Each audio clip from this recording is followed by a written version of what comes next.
Wes Craven, director of A Nightmare on Elm Street,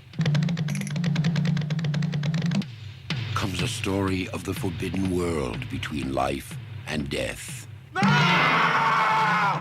There's a door to the mystical, and you just walk through it. Somebody brought him back from the grave, and I want to know how they did it. Death is not the end. I'll take your soul. You think you could take these people's secrets and just walk away?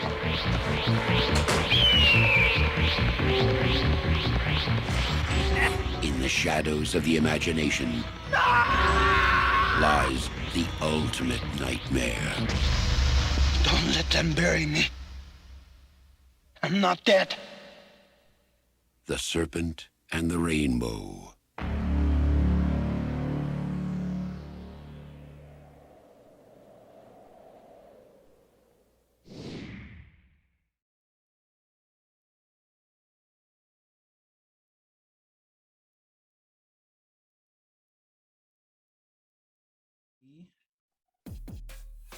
Welcome back to Late to the Party, folks. I'm the host this week, Nate the Great, and we are in the month of October celebrating Old Hallows Eve, and we're watching pure horror movies this month.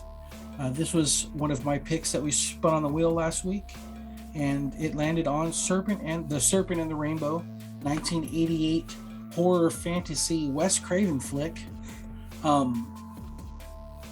Let's see, it has got a 6.5 out of 10 on IMDb, 65% on Rotten Tomatoes, and a 4 out of 5 on Voodoo. Ironically, it's with a UDU. Okay, it's a time of social and political unrest in Haiti.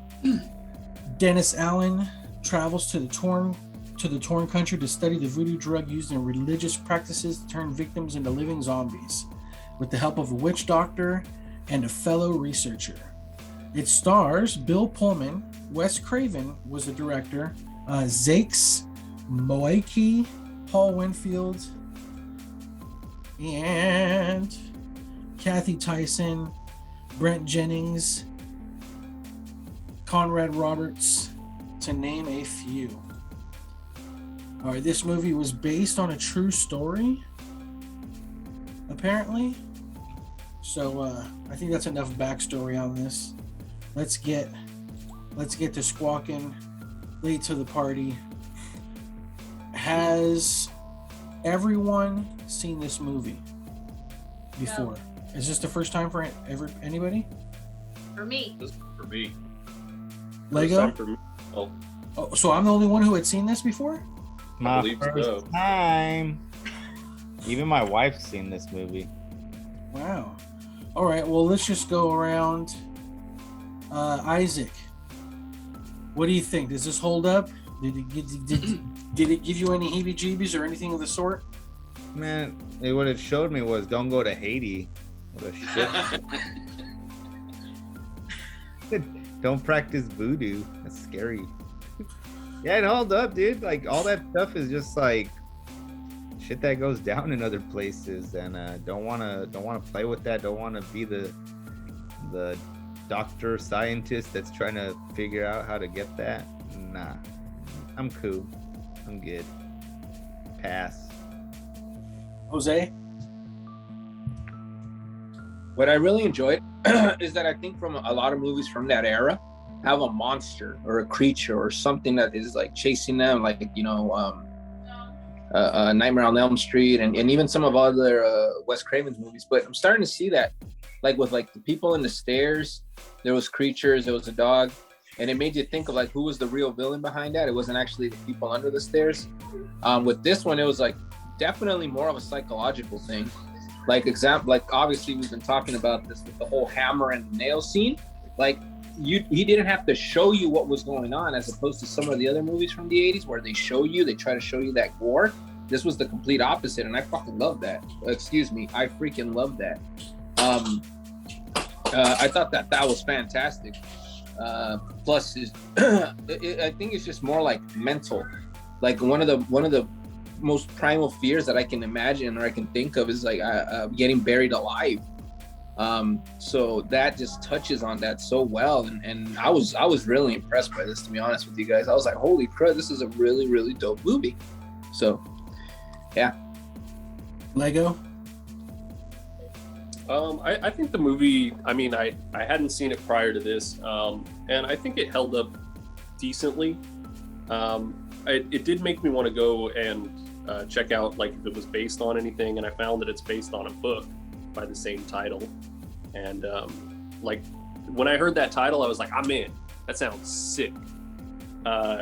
So anyway, I went and did a little research about the book, and it's actually written by a Harvard professor who went down to Haiti to study voodoo, and he's a cultural anthropologist and an ethnobotanist. And I was like, wow, this is a little self-indulgent here, bud. Like you really painted yourself in a good light here, but I guess they say write what you know, and I guess that's what he did. All right, Scotts. I'm surprised you guys are usually in on the 80s horror movies. What did you guys think?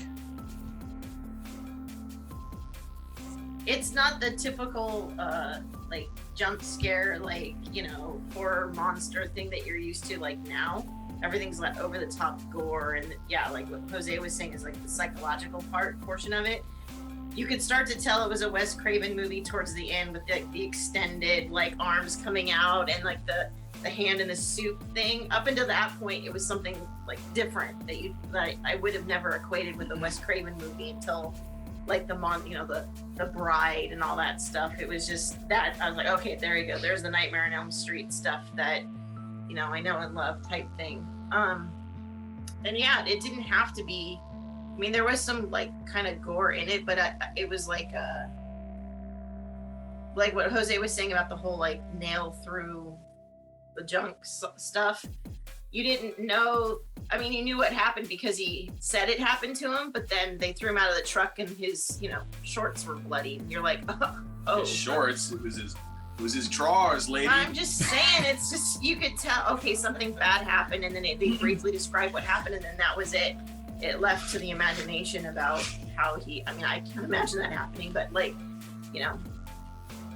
it was all in your mind. Like, is this really bad? Is this really happening? Is this really happening? The dream within a dream stuff. So yeah, Wes Craven really likes that stuff, but I think it held up.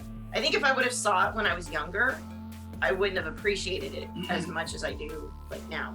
Back then, if I would have watched it, I would have just been like, man, this kind of sucks. There's no, there's no this or that. There's no monster. There's no, yeah. But now I'm a little bit older and a little bit wiser, and I can appreciate the subtleties to it. When I was a kid in elementary school and into junior high, there was this book that I always frequented at the public library called Mysteries of the Unexplained. Had all kinds of stuff in there about Bigfoot, Loch Ness Monster, aliens, psychic powers, all this kind of stuff. There was a chapter in there on zombies, and it actually talked about based on a true story incident of a man who died in Haiti and then turned up later, like a decade later, and was alive again and claimed that he had been taken as a zombie by one of the Bokors, and that's where the book was written off of. And I remember when I read that as a kid, it referenced the movie The Serpent and the Rainbow. And when I was younger, I was pretty averse to horror films. So when the movie came up on the wheel, that sentiment that I had when I was a kid that it was going to be kind of terrifying actually came back to me until it came up that it was a Wes Craven film, and I'm like, oh, never mind, I got this. Suddenly the terror went away. But does it hold up? It holds up as well as any kind of schlocky 80s horror film does. I mean, I kind of had, vibes from naturally a Nightmare on Elm Street or even Poltergeist. When we watch those, there's a lot of similar effects going on. It's a good story though. There was some parts toward the beginning when I felt like it was dragging a little bit, but I realized toward the end that it was all build up, to the grand finale there. And it was interesting. I had to look into it, to see Bill Pullman so young he actually did this movie. It was the year after Spaceballs. So he just got done playing Lone Star, and then he runs in and does this movie. It's kind of weird. All right, so yeah, I agree with some of you guys. Like some of the effects might have been a little bit hokey, and there could be some upgrades or other things like that. But I think for the most part the acting was on point, except for Bill Pullman. Like as I'm watching this, I'm like, man, this guy's a horrible actor. Like it seemed like he seemed like a junior high like play actor. Like I don't know how or whoever led him into that business in the first place. It didn't seem like he had any business on the screen. Can I just ask that you not talk about my president like that? So talking about Bill Pullman, aside from Bill Pullman, they touched on some fears like genital mutilation or being buried alive, like Jose said. What do you think? We won't go take this through everybody, but let me just ask Lego, what do you think about the prospect of being buried alive, especially as a creative person? That's the kind of thing that somebody's mind can run away with. So what are your thoughts on that? I'd prefer it if I didn't get buried alive. I'm just gonna go ahead and say that. I think that'd probably be one of the worst ways to go. It's probably pretty rough. Don't forget, put that tarantula on top of his face as well, dude.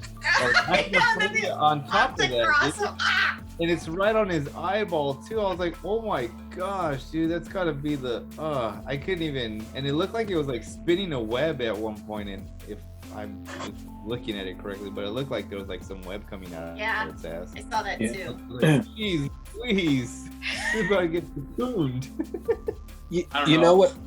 I saw Kill Bill Volume 2. I just punched my way out of that. And that's what I was thinking the whole time. I was like, how would you do that? Because he didn't train to do that.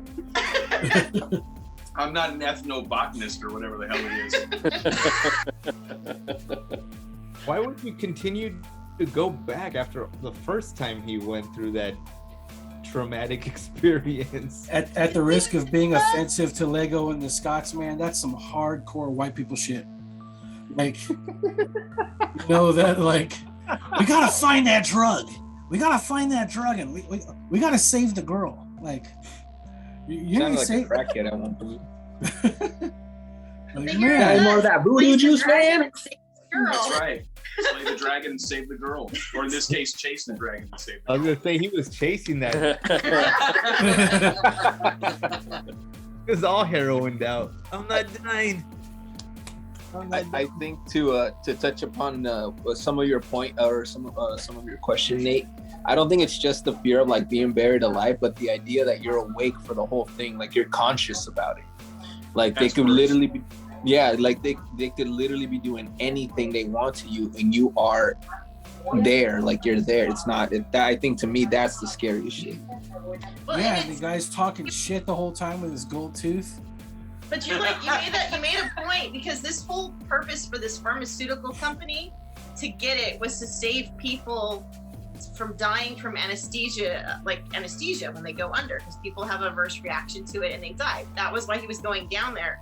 But then they find out that like, even though you're not gonna die from the anesthesia because it's all natural, you still feel everything. So you may not be able to scream out in pain, but when the doctor is like performing surgery on you, you're gonna feel it, you're gonna hear it, you're gonna smell, all of your senses are still there. And so I was thinking, how is this like gonna be applicable for surgery? When you really think about that. I was like, well, what about their methods? Those methods of making sure you were dead or not? Like, I'm not sure if she's dead or not.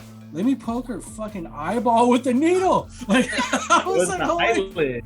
It was the eyelid, right? Watching that with us, and he looked up right when that happened. He goes, "Oh, fuck no!" And he got up and like left the room.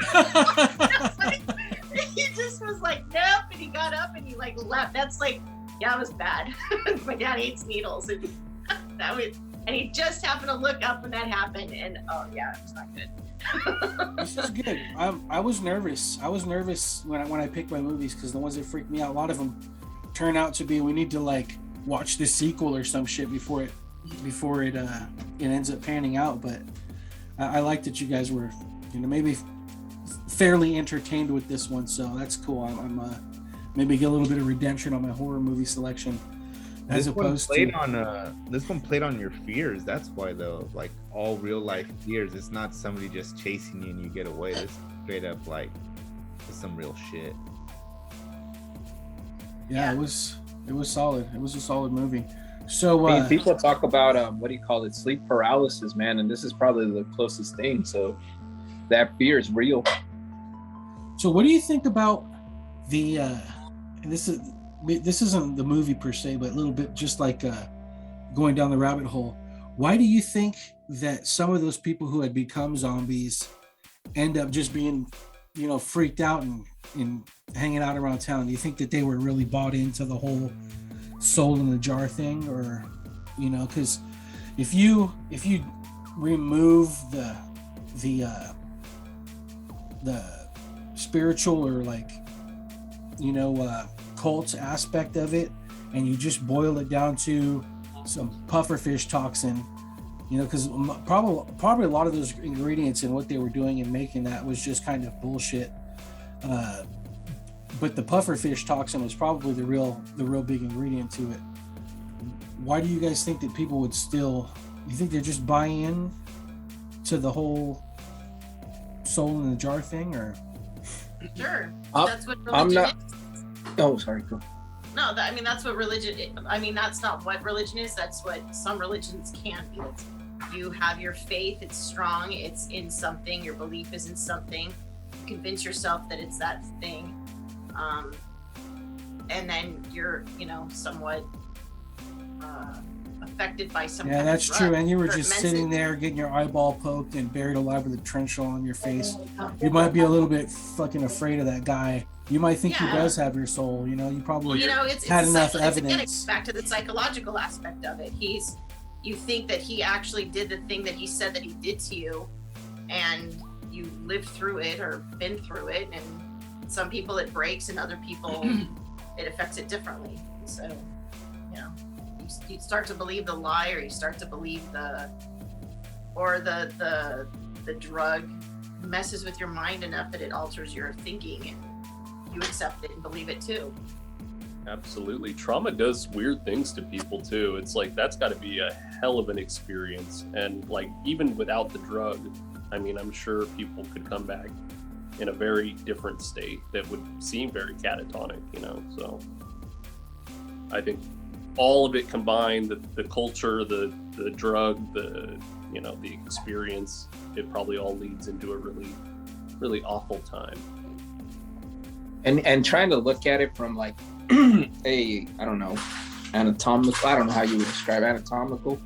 When people sometimes pass out or somebody has like a cardiac arrest or anything like that, what's the first thing they tell you? Start pumping the chest, because you got to start trying to keep that blood flow going to the brain so they don't get permanently damaged. So, I don't know how this drug or, in that universe or in this universe is supposed to work, but I would imagine even if your subconscious and your conscious is awake, if you're physically not able to move, who's to say you also can't breathe? And if you're not getting oxygen into your brain, it's also going to screw you up like that. So that's another way to look at it. Like you could have done some permanent damage because there's no oxygen going in there, yet you're awake for whatever else is happening. So you have a combination of those two things really messing you up. Sure. There's a lot of ways to look at it, and I thought that's what was so cool about this movie. It really I did not expect it to make me think like that. I was like, dang, you got the paralysis, and plus the best thing is that it gave me a whole new smack talking line, and I was like, yeah, the doctor described you like somebody that could walk on water. I guess he was right, because shit floats. So I was like, dang. That is my favorite line out of the whole movie. I felt that one later. Yeah, that's what I was gonna say too. You see? Oh, sorry guys. I was like, dang, I'm about to use that one on someone. Who? Jot that one down. So I don't know, man. It's got an awesome one-liner there. It's got some cringe. It's got a lot going for it, man. So this was a dope pick. Got Bill Pullman with no shirt on. I think one of the other things too is that the movie takes place in a historical setting in Haiti with their dictator Papa Duvalier and stuff like that. That a lot of that stuff that was going on in the background while Dr. Allen is dealing with his problems is actual historical events, and so it kind of lends an additional air of realism to the flick. Oh, all right. So without further ado, let's roll into the buckets. We'll start with the Scots. What do you guys think? I like this movie a lot. It wasn't, like I said, it's kind of like it's a long movie with a lot of like storytelling in it, but it does it very well, and it has just enough fear. And that's all it is. It's fear. It's not like jump scares. It's not monsters. It's just fear, and that's all it needed. And Wes Craven did a really good job with it. And I give it 9 out of 10. Yeah. Nice. Damn. It scared me. Even the possession, nobody talked about the possession, the one doctor. That's what scared me. Like, yeah, okay, trauma and being buried alive and stuff like that, but how easy they said, the other line was that she does possession very well. She's accepting of the spirits coming in her and taking over and doing those things, and to have somebody that is okay with having that happen, that's even freaky too. She's a doctor. Yeah, so she's just like, no, I'm not gonna dance, and then she like leaves and comes out. And now she's dancing because she's possessed. She went to go get possessed somewhere, and that dude blew that it. smoke in her face. Yeah, remember he threw that liquid in her face, and she's like, "Oh wait, I'm gonna go dance now because I'm all fucked." But you know, Paul Winfield just looks over and he goes, "Oh yeah, she takes possession very well." Like it was like nonchalant, like, you know, oh, she wears, you know, red really well. she accepts. She accepts spirits into her body, no problem. Very well. It's an accessory. Yeah. That's freaking me out, man. Yeah, me and the guys are like that with whiskey. Nice. I know, I saw that. The different kind of spirits. Yeah, I would probably have rated this higher back in the 80s if we were doing this sort of thing. I just think that the movie has aged quite a bit over time. There's a lot of parts of it that I like, but I just don't think it's like in the level of like a 9. I mean, 9 is pretty damn high. I think this is probably like a soft 7. Fair enough. Isaac? I give it an 8, a hard 8. Whoa. Because when I saw that little vial of white stuff, I thought of an 8-ball. Lego? I'm feeling a strong 6, light 7, something like that. I think Josh has got it kind of right. It aged kind of meh. I'm not a huge fan of narration in movies.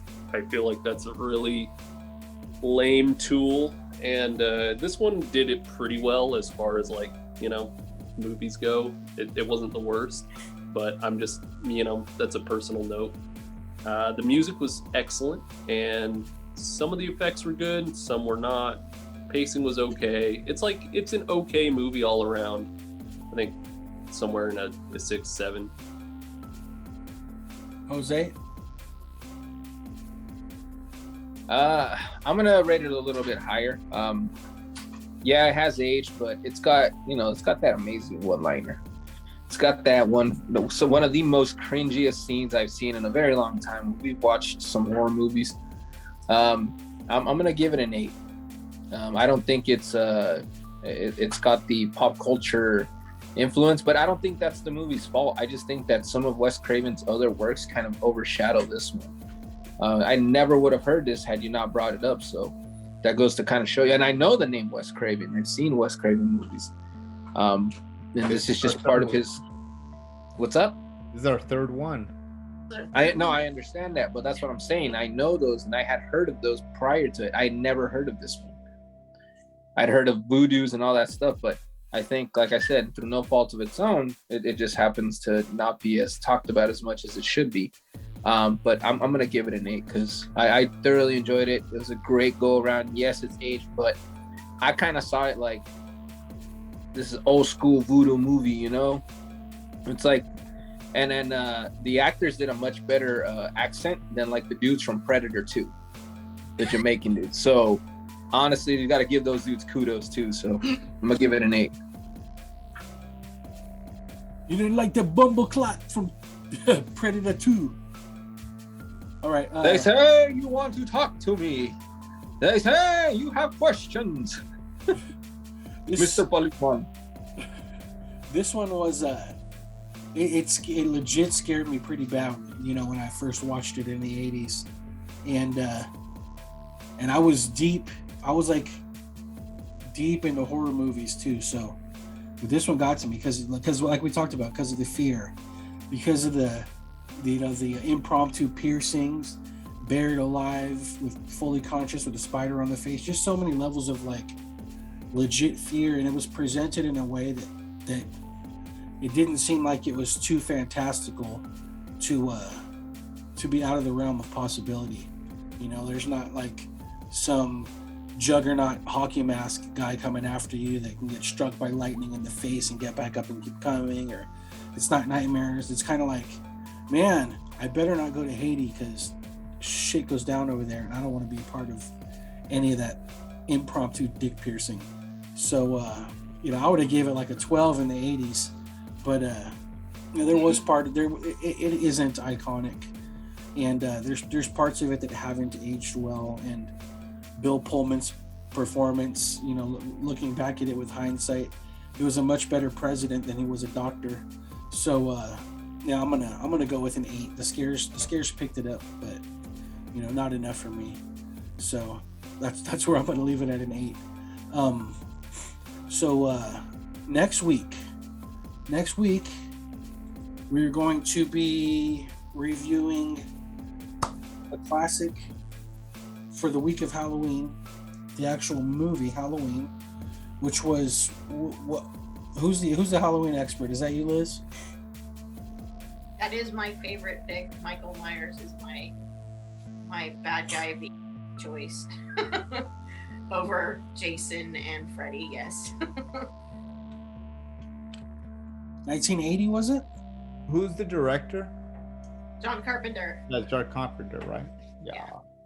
It's one of his first movies that he did. Him and his wife, actually, they teamed up on this one to do. Being chased by William Shatner. That's scary. Right? The oldest man in space. We don't talk about this. Yeah, we'll talk more about that next week. Hope you enjoyed Serpent in the Rainbow like we did. If you get a chance, check it out. It did have some scares, folks. Went under the radar for a lot of people. This is the first movie that only the host has seen out of all of our 66 movies that we've done now. So it did set a precedent for everybody. Hope you all liked it. Actually, Lego's picked some movies that nobody has seen, even Lego. So I guess we didn't cross any barriers. Lego's in more ways than one, right? Lego takes you places that you didn't know that existed and you didn't want to know existed.